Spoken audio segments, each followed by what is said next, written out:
출근길 말씀 묵상입니다. 오늘 본문은 빌립보서 4장 1절부터 3절입니다. 오늘 말씀은 빌립보 성도들을 향한 바울의 마지막 권면의 말들이 계속 이어지고 있습니다. 1절입니다. 그러므로 나의 사랑하고 사모하는 형제들, 나의 기쁨이요 면류관인 사랑하는 자들아, 이와 같이 주 안에 서라. 바울은 편지를 마무리하면서 빌립보 성도들에게 이와 같이 주 안에 서라고 사랑이 담긴 권면의 말을 합니다. 하늘 시민으로서 어떤 상황에서도 흔들림 없이 굳건하게 믿음 위에 서서 복음의 사역을 감당하는 공동체가 되라는 말입니다. 그러면 어떻게 굳건하게 설 것인가? 그것을 2절과 3절에서 말하고 있습니다. 먼저 2절입니다. 내가 유오디아를 권하고 순두개를 권하노니 주 안에서 같은 마음을 품으라. 바울은 공동체가 흔들림 없이 굳게 서는 것은 같은 마음을 품는 것으로 가능하다고 말합니다. 그러면서 여기에 교회 안에 두 여성 지도자의 이름까지 언급합니다. 빌립보서에서 에바브로디도 외에 교회 성도의 이름을 언급하는 것은 여기가 처음입니다. 그만큼 이 일은 바울에게 중요한 관심사였습니다. 이 두 자매는 서로 화합하지 못하는 갈등이 있었습니다.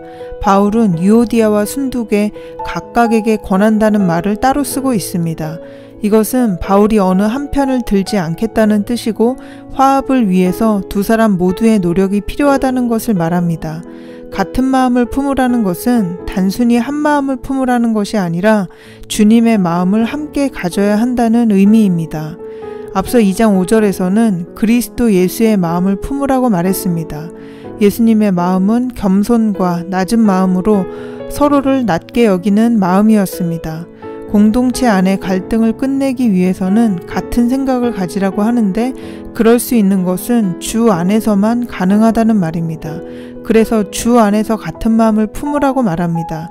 나만이 옳다는 행동을 그치고 함께 예수님의 뜻을 구하며 서로를 낮게 여길 때 비로소 같은 생각을 품게 된다는 의미입니다.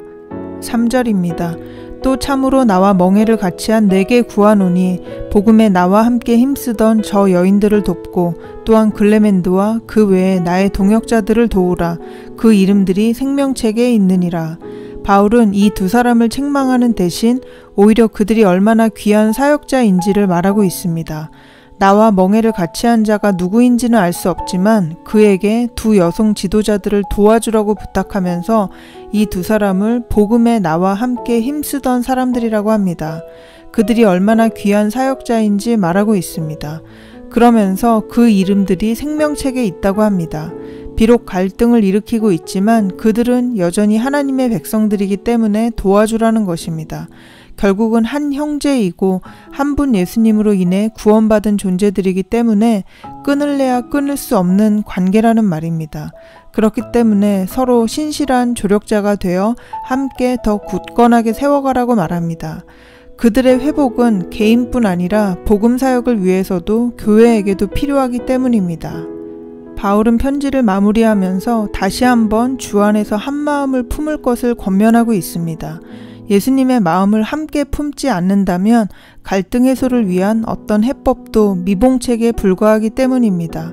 한 마음을 품는 목적은 율법주의자들의 미혹에 넘어가지 않기 위해, 하늘 시민으로 살아내기 위해, 또 복음의 사역을 감당하기 위해서입니다. 바울은 빌립보서를 통해 신앙생활에 있어서 혼자가 아닌 공동체를 계속 강조하고 있습니다. 바울이 말하는 구원이란 한 개인이 죽어서 천국 가는 것이 아니라 그리스도의 복음에 합당하게 생활하려는 사람들이 모인 공동체에서 함께 이루어 나가는 것입니다. 고난을 받을 때 함께할 공동체가 없다면 그 고난의 과정을 견뎌 나가는 것은 불가능할 것입니다.